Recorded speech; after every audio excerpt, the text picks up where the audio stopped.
Ankleshwar B division police મથકની 20 મીટરના અંતરે જ પેસેન્જર બેસાડવાની બાબતે રિક્ષા ચાલકો વચ્ચે બબાલમાં ચપ્પુ વડે હુમલો કરાયો। અંકલેશ્વરના જીતારી ગામે રહેતા રિક્ષા ચાલક મોહસિન શેખ રવિવારે પ્રતિન ચોકડી ઉપર પેસેન્જર લેવા ઊભા હતા। તેમની બાજુમાં અશરફ પણ પોતાની રિક્ષા લઈને ઊભો હતો। આ દરમિયાન મોહસિન શેખ મુસાફરો બેસાડી રહ્યા હતા ત્યારે અશરફે મુસાફર બેસાડવા મુદ્દે તકરાર કરી હતી।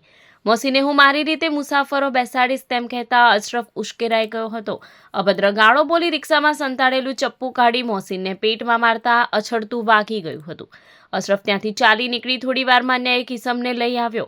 પુનઃ મોહસિન જોડે ઝઘડો કરી ગાળો આપી ટીકાપાટુનો માર મારી લોખંડનો સળિયો માથામાં મારી ગંભીર ઈજા કરી બંને ફરાર થઈ ગયા હતા। ઘવાયેલા રિક્ષા ચાલકે બી ડિવિઝન પોલીસ મથકે ફરિયાદ નોંધાવતા હુમલાખોર રિક્ષા ચાલક અશરફ યુસુફ મલાડાને ઝડપી પાડ્યો હતો। તેની પાસે હુમલામાં વપરાયેલ ચપ્પુ, લોખંડનો સળિયો અને રિક્ષા જપ્ત કરી હતી, જ્યારે અન્ય હુમલાખોરને ઝડપી પાડવાની કાર્યવાહી હાથ ધરી હતી।